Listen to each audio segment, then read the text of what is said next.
Vamos ao tópico 2, os pecados do povo e sua queda. Subtópico 1, terrível pecado da idolatria. Desde que o reino de Israel foi dividido, o norte se inclinou mais intensamente à idolatria que o sul. Provavelmente, esta foi a razão de Israel ter sido levado para o cativeiro algumas dezenas de anos antes de Judá. Apesar do caos espiritual e rejeição de Israel, Deus queria salvar o povo. Foi então que o Senhor convocou o profeta Oséias para uma situação bastante estranha. Pediu que ele se casasse com uma prostituta e tivesse filhos com ela. Oséias 1:2. Essa prostituta representaria a nação de Israel. Oséias cumpriu a ordem do Senhor e se casou com Gomer, Oséias 1:3. E teve 3 filhos. Cada filho que o profeta tinha com a prostituta mostrava a desaprovação divina com o povo de Israel. Deus colocou o casamento do profeta Oséias como uma lição prática da infidelidade do reino do norte. Nesta metáfora, a prostituta Israel deixa seu marido, Deus, para se deleitar com seus amantes, Egito e Assíria, e ainda pagava para estar com eles. Hoje se pode ver o mesmo padrão de vida imoral sempre que o povo de Deus se desvia da genuína dedicação ao Todo-Poderoso. Provérbios 5:3. Então veja, desde que houve a divisão do reino, lá a partir do rei Roboão, filho de Salomão, depois vamos ver Jeroboão e outros reis. Mas desde essa época, sempre a parte norte, você pode ver que mudou muito mais de reis do que a parte sul. E eles sempre estiveram muito mais na idolatria do que a parte sul. Então, por isso mesmo, tem aí diferença, entre a deportação da parte norte de Israel, foram levados pelos assírios, e a parte sul, Judá, que foram levados pelos babilônios. E também, olha, a parte sul voltou do cativeiro, já a parte norte, não. Então veja que, devido à idolatria tão terrível que houve, principalmente aí, através, nós vimos aí de Acabe e Jezabel. Então, devido a isso, o castigo deles foi pior do que a parte de baixo, a parte de Judá. Então veja que Deus fez de tudo para que eles se arrependessem e se voltassem para Deus. Enviou os profetas Amós e Oséias, e Deus faz aí uma coisa tremenda, que é colocar Oséias para se casar com uma mulher prostituta, uma mulher de prostituições, a Gomer.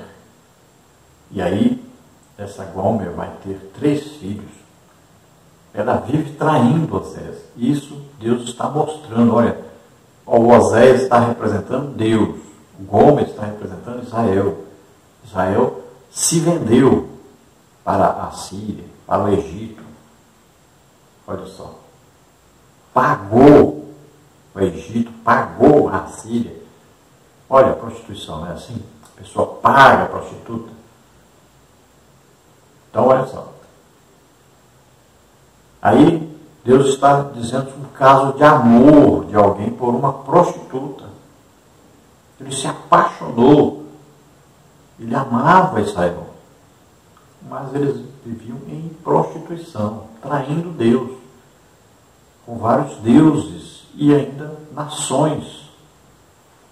Então Deus usa aí de uma metáfora, O casamento de Oséias seria como o casamento de Deus com Israel. Subtópico 2. Outras causas do cativeiro. Os pecados relacionados à exploração e indiferença para com o pobre foram duramente criticados pelos profetas. Percebe-se que tais iniquidades são colocadas em pé de igualdade com a idolatria. O profeta Amós condenou essas transgressões de maneira implacável. Ouvi esta palavra, vós, vacas de Bazã, que estáis no monte de Samaria, que oprimis os pobres, que quebrantais os necessitados. Ouvi isto, vós que anelais o abatimento do necessitado e destruís os miseráveis da terra. Amós 4:1-8:4. A situação era tão grave que até os sacerdotes fizeram um conluio com os governantes para extorquir o povo. Oséias 6:9-10. Deus fez um juramento dizendo que jamais se esqueceria das maldades de Israel. Amós 8:4-7. Então, pecados haviam de idolatria, mas também a injustiça social. Então estava levando as pessoas a passarem muita necessidade, a pobreza aumentou muito, a ponto de os próprios sacerdotes cercarem as pessoas nas estradas, matarem pessoas nas estradas. Coisas absurdas estavam acontecendo. Então aquilo foi aumentando. Deus foi vendo as injustiças, vendo a opressão dos mais pobres, que se tornavam miseráveis. E Deus se zangou de tal maneira que prometeu que eles não deixariam de pagar por aquilo. No tópico 3, nós temos os estrangeiros ocupam Samaria. Subtópico 1, a mistura de gente e o sincretismo. Após o exílio, alguns israelitas pobres permaneceram em Samaria e região.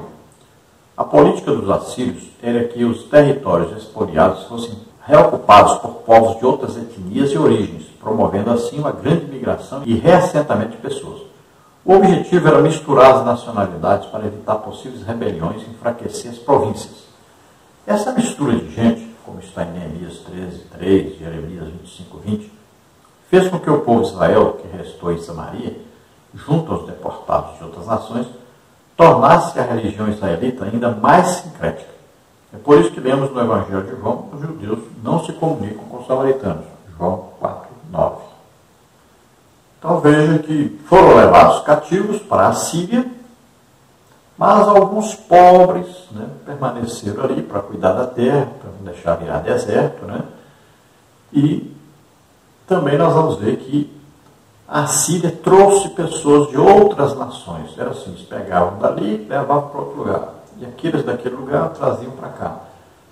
Então, com essa mistura, o que acontecia? Esses povos que vieram, eles não eram daquela terra. Então, eles não iam se rebelar, se juntar e se rebelarem contra o reino da Síria.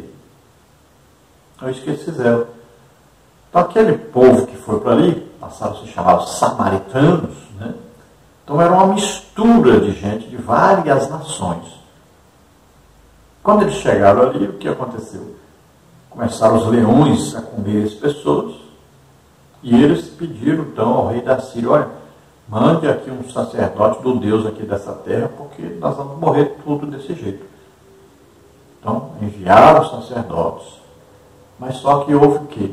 A mistura de religião ali. Cada um oferecia seu sacrifício ao seu tipo de Deus que ele adorava em seu país. Então, aumentou mais a idolatria ainda.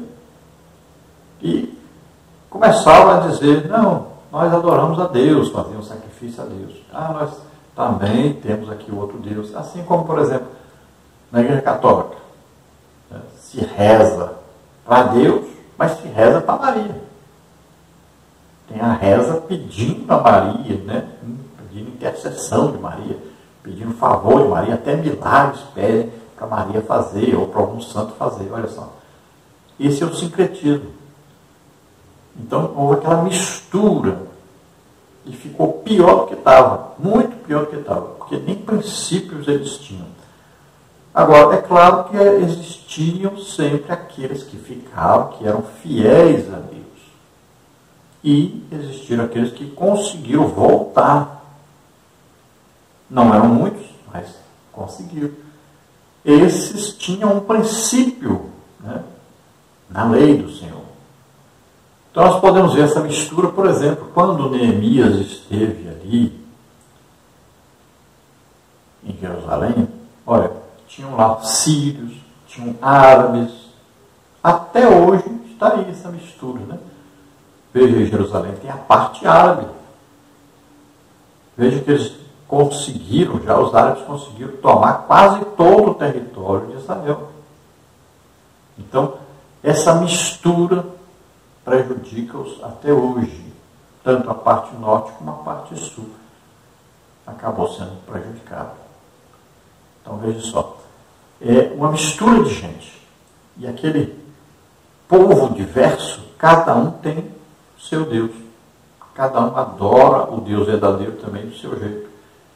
Então, é uma coisa misturada que não produz resultados satisfatórios, resultados espirituais.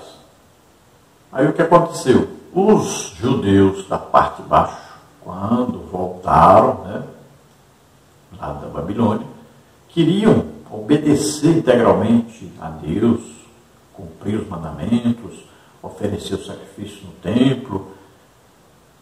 Então, quando eles viram que a parte norte estava toda misturada, nem vinham para o templo também adorar a Deus, então eles criaram uma barreira contra eles.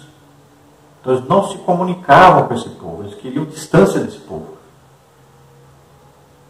Veja que Deus chamou a nação de Israel para divulgar o conhecimento de Deus, para que todos se convertessem a Deus. Mas não, eles se fecharam na sua religião e não quiseram que ninguém ouvisse e que ninguém participasse de nada. Então se isolaram das outras nações. Subtópico 2, Jesus e os samaritanos. Apesar do antagonismo entre judeus e samaritanos, Jesus os contemplou com muito amor.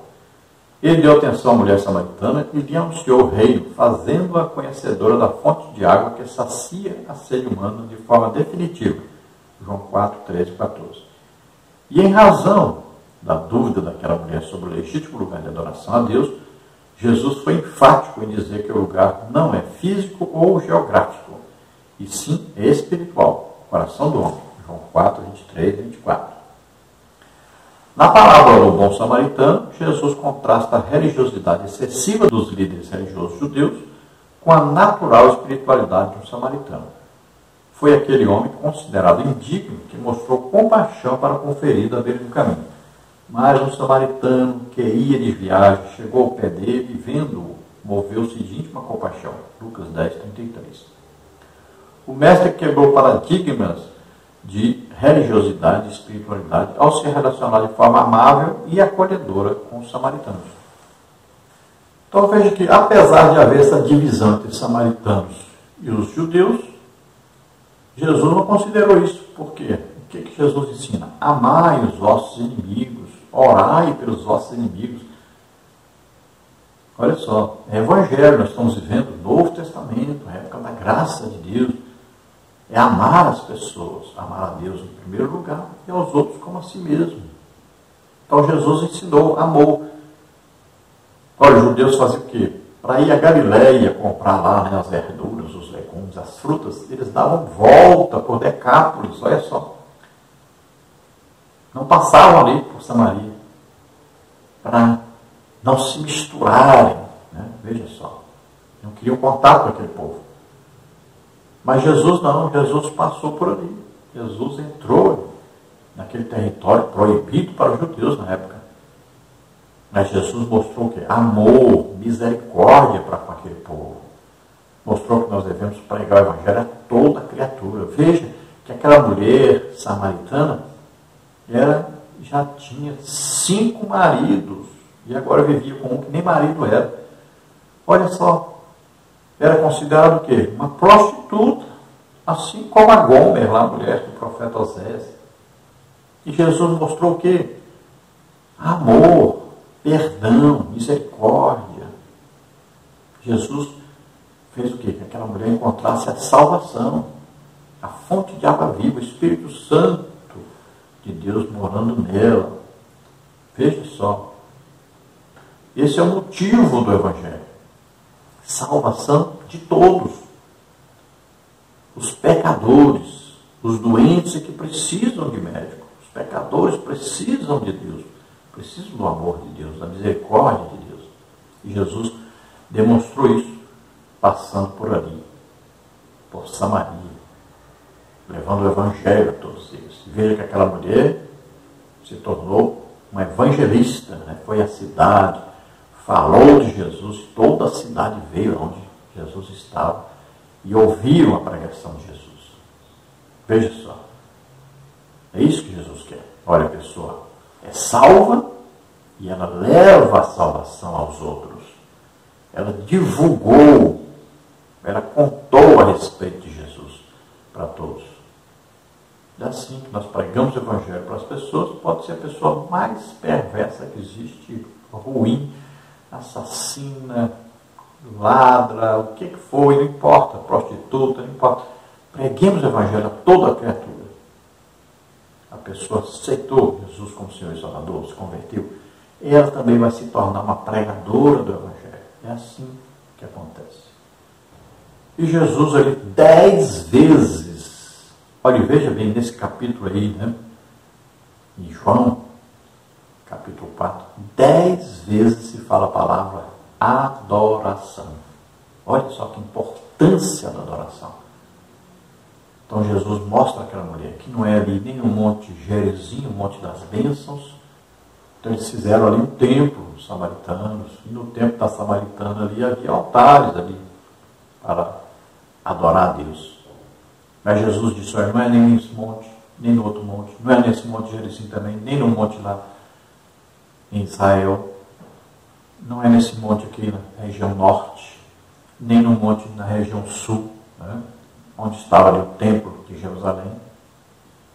Então não é no monte nem no outro. Não é o local. Tem gente aí subindo um monte para orar, como se Deus estivesse lá naquele monte. Olha, isso é sincretismo. Jesus disse, entra no teu quarto, fecha a porta, pronto, aí está o seu monte aí, o seu lugar de oração. Ah, que Jesus subiu o monte, subia para poder ter um lugar onde ele pudesse orar e o povo não estivesse todo em cima dele. Só por isso. Não está dizendo que ali o monte está mais perto de Deus, ou que ali é que Deus vai te ouvir. Não, ore na igreja, faça a vigília. Isso é sincretismo religioso. Não é o local. O Espírito Santo mora dentro de nós. Olha, Deus mora dentro de nós. Está conosco o tempo todo. Não é porque você vai a um lugar que Deus estará lá. Não. Pare com isso. Então Jesus disse, olha, não é nem nesse monte aqui em Samaria, nem no monte lá em Jerusalém, onde está o templo. Mas nós vamos adorar a Deus em espírito e em verdade. Olha só. O Espírito Santo está dentro de nós. Nós vamos unir o nosso espírito com o Espírito Santo. A verdade é a verdade da palavra de Deus. Então, é assim que se adora a Deus, em espírito e em verdade. Então, não é o local, não é a posição, não importa se está deitado, se está sentado, se está em pé, se está correndo, se está tomando banho. O tempo todo você pode estar orando, conversando com Deus. Vamos ver na parábola do povo samaritano, né? Jesus mostra, olha, os religiosos judeus, que nem conversam com os samaritanos, passaram e deixaram o homem lá, morrendo. Mas um samaritano passou e ajudou. Então, essa atitude que se espera de alguém que serve a Deus, ajudar as pessoas. Conclusão. Não faltou advertências para que Israel abandonasse a idolatria e fosse poupado do cativeiro. Todavia, nada surtiu efeito. Cada vez mais a nação afundava em seus pecados. A maneira drástica, porém misericordiosa e amorosa, de Deus retornar seu povo ao aconchego do seu amor, foi, infelizmente, conduzi-lo ao cativeiro e à dispersão. Que Deus nos ajude a atentarmos mais para a sua palavra, a fim de não colhermos os amargos frutos da desobediência. Então veja que Deus fez de tudo para trazer aquele povo para si. Que ele trazer esse povo de volta para Deus. Que ele se arrependesse, deixasse a idolatria, deixassem as injustiças sociais, que eles se amassem uns aos outros e principalmente amassem a Deus sobre tudo e sobre todos. Mas eles foram rebeldes, insistiram na sua idolatria e não teve outro jeito. Para ensiná-los, ensinar a nós, ensinar a todos, então Deus permitiu que eles fossem levados cativos para a Síria. Então nós podemos crer aí que muitos já se arrependeram, voltaram depois. Mas a grande maioria continuou da idolatria e eles se tornaram até comerciantes ricos naquelas regiões por onde eles foram. E por toda parte, né, onde estão espalhados até hoje, se tornam pessoas ricas, são muito boas de comércio, muito inteligentes, mas muitos ainda hoje vivem sem Deus. A maioria deles não conhecem a salvação, não admitem que Jesus Cristo é o Filho de Deus que veio e morreu por nós na cruz, infelizmente. E a Bíblia diz que o remanescente que será salvo, ou seja, no final da grande tribulação, que eles ainda vão passar por um aperto muito grande durante a grande tribulação. Juízos de Deus serão derramados sobre eles, que será a última oportunidade deles. Então, quando Jesus vier no final da grande tribulação, eles vão ver, isso assim, a Bíblia fala que verão aqueles a quem traspassaram. Eles vão clamar pela vinda do Messias, e ele vai descer sobre o monte das Oliveiras em Jerusalém. Eles vão ver, todo olho verá, né? As televisões estarão ali filmando Jesus descendo. Então, naquele dia, eles vão se converter. Jesus governará sobre eles durante 1000 anos. Então, aprendamos a não cair na idolatria, não praticarmos injustiça, a sermos sempre fiéis a Deus. Vamos orar agora. Se você quer aceitar Jesus como Senhor e Salvador, você quer começar uma vida nova com Deus, quer se entregar totalmente a Deus agora, então vamos orar. Se você está doente, está enfermo, vamos orar agora para que você receba a cura. Vamos orar. Pai querido, em nome de Jesus, te apresento essas vidas que se chegam a ti, arrependidos dos seus pecados.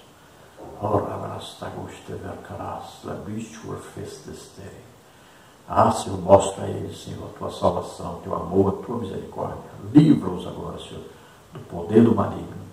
Livra-os desses deuses que não existem na verdade. Livra-os, liberta-os agora, em nome de Jesus eu te peço. Ó Pai, aqueles que estão agora doentes, enfermos, te apresento agora, em nome de Jesus. Solta toda doença, toda enfermidade, solta essas vidas. Toca, Senhor Deus, agora. Dá saúde, Senhor, em nome de Jesus. Restaura, Senhor, em nome de Jesus. Amém. Glória a Deus.